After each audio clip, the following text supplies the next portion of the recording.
ॐ श्री गुरवे नमः।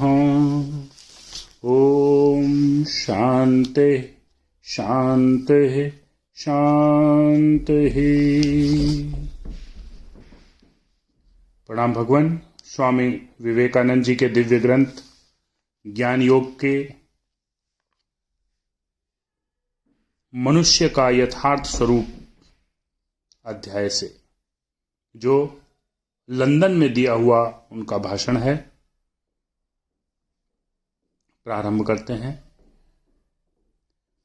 इस पंच इंद्रिय ग्राह्य जगत में मनुष्य इतना अधिक आसक्त है कि वह उसे सहज में ही छोड़ना नहीं चाहता, किंतु वह इस बाह्य जगत को चाहे जितना ही सत्य और सार रूप क्यों न समझे, प्रत्येक व्यक्ति और जाति के जीवन में एक समय ऐसा अवश्य आता है कि जब उसे इच्छा न रहते हुए भी प्रश्न करना पड़ता है, क्या यह जगत सत्य है?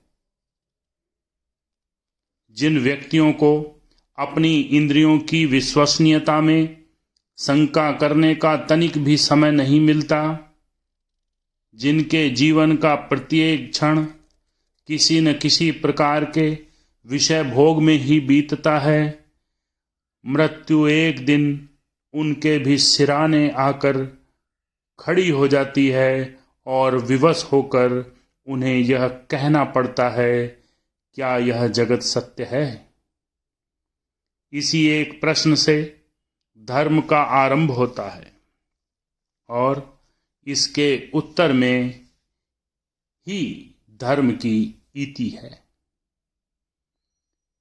इतना ही क्यों, सुदूर अतीत काल में जहां इतिहास की कोई पहुंच नहीं, उस रहस्यमय पौराणिक युग में सभ्यता के उस अस्फुट उषा काल में भी हम देखते हैं कि यही एक प्रश्न उस समय भी पूछा गया है। इसका क्या होता है? क्या यह सत्य है? कवित्व में कठोपनिषद के प्रारंभ में हम यह प्रश्न देखते हैं। कोई कहते हैं कि मनुष्य के मरने पर उसका अस्तित्व समाप्त हो जाता है, और कोई कहते हैं कि नहीं, उसका अस्तित्व फिर भी रहता है। इन दोनों बातों में से कौन सी सत्य है? येयम प्रेत्य चिकित्सा मनुष्ये अस्तित्वेके नायम अस्ति इति चेके। संसार में इस संबंध में अनेक प्रकार के उत्तर मिलते हैं। संसार में इस संबंध में अनेक प्रकार के उत्तर मिलते हैं। जितने प्रकार के दर्शन या धर्म संसार में हैं, वे सब वास्तव में इसी प्रश्न के विभिन्न उत्तरों से परिपूर्ण है।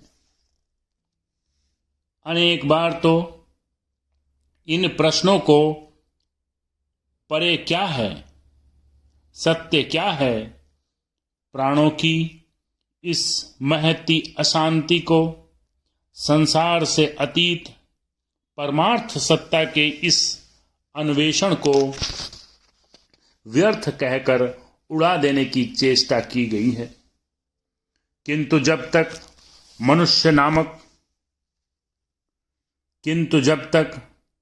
मृत्यु नामक वस्तु जगत में है, तब तक इस प्रश्न को यूं ही उड़ा देने की सारी चेष्टाएं विफल रहेंगी।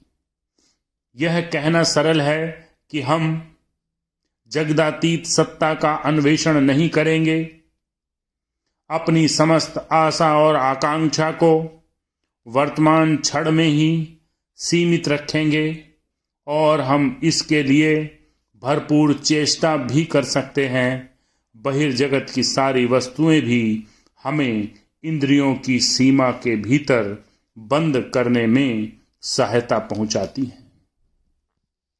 सारा संसार भी एक हो हमें वर्तमान की क्षुद्र सीमा के बाहर दृष्टि डालने से रोक सकता है, पर जब तक जगत में मृत्यु रहेगी तब तक यह प्रश्न बार बार उठेगा, हम जो इन सब वस्तुओं को सत्य का भी सत्य, सार का भी सार समझकर इसमें भयानक रूप से आसक्त हैं, तो क्या मृत्यु ही इन सब का अंतिम परिणाम है? जगत तो एक क्षण में ही ध्वंस हो न जाने कहां चला जाता है। ऊपर है अत्युच्च गगनचुंबी पर्वत और नीचे गहरी खाई, मानो मुंह फैलाए जीव को निगलने के लिए आ रही हो। इस पर्वत के किनारे खड़े होने पर भी कितना ही कठोर अंतःकरण क्यों न हो, निश्चित ही सिहर उठेगा और पूछेगा, यह सब क्या सत्य है?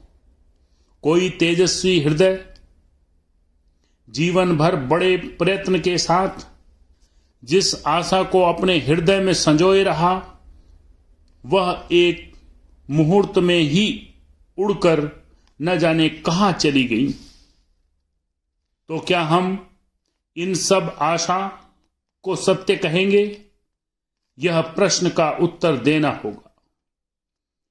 काल प्राणों की इस आकांक्षा की, हृदय के इस गंभीर प्रश्न की शक्ति का कभी भी ह्रास नहीं कर सकता।